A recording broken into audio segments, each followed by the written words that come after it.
Meto nga kayo nakang kapampangan ni Migpakit Kabayanihan kay bat ng sinakoro kare may aksidenteng motorista kim boundary ni Mexico ang Pong San Fernando.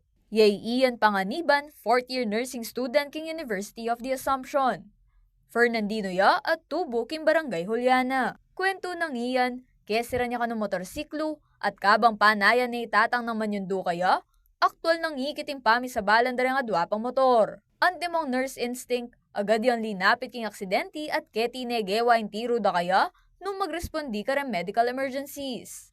Apat la rin biktima akayang adi ng atensyong medikal.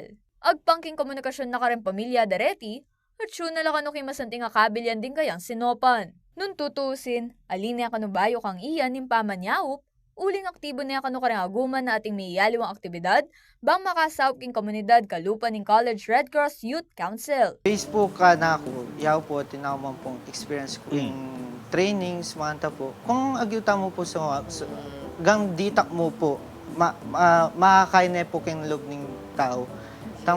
Makakay na po, makakasawap na po kayo. Pag marugol na naman ng University of the Assumption ni Ian uling pepakit na kanu, hingkayang pangabiyasa, mayap at magana ka. Kaya bay Jenna Lumbang Parungaw, ako po yung kakayong Talasuyo, Arlen Salonga, ating pusong makabalen.